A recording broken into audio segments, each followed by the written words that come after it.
Hello, I'm William Tapscott. I'm with Taylorsville Crimewatch in Bartholomew County. Today I'm with Indiana Senator Greg Walker and Jim Lienhoop, Mayor of Columbus, Indiana. Good morning, William.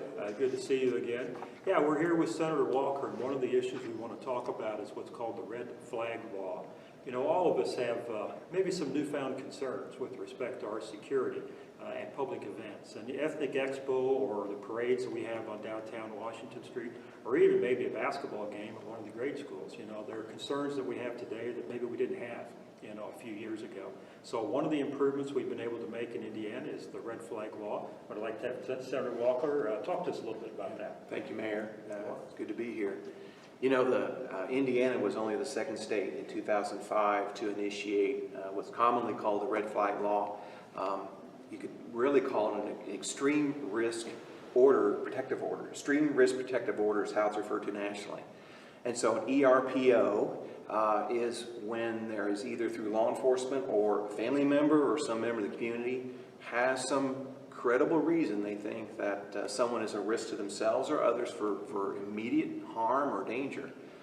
They can confiscate a weapon, the police can, and then the judge, local judge, has an opportunity to come back and review whatever evidence that was used to confiscate the weapon, the firearm. They can decide whether to hold that weapon in police custody or whether to release that to the owner. And so it's meant to diffuse the heat of the moment.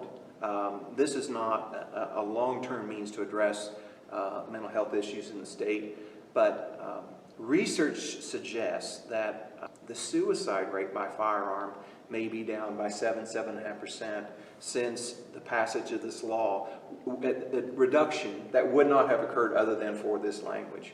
So the red flag law is to, I mean, today you talked about these public events. You know that 60% of the what we call mass shootings are actually instigated against a family member or close associate. So they start as a domestic issue, and then they can escalate into something much more heinous. So if we can find relationships with someone is at fear for themselves or others, we're going to head off those. It's really, really difficult to find good academic research that says this will stop a mass shooting. But what we can do is diffuse situations that over time, we don't know whether that person will then carry through with a threat, I'm going to shoot up a school or I'm going to shoot up an event. We don't want to hear about that kind of thing.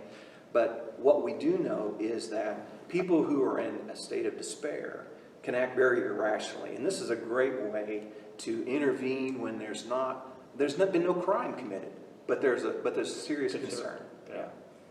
Okay. Well, thank you very much, Senator Walker. I should have said earlier that Senator Greg Walker is a member of the Indiana State Legislature. You represent Bartholomew and Johnson counties? That's correct. Yeah. And then you're in your third term, fourth term? I'm in my fourth term. Fourth term. So yeah. a long-term member of the Indiana State Legislature. Well, once again, welcome today. Welcome to join us. Thanks for joining us today. And William, thank you too. We'll be in touch later. Thank you both very much for your time and for the interview.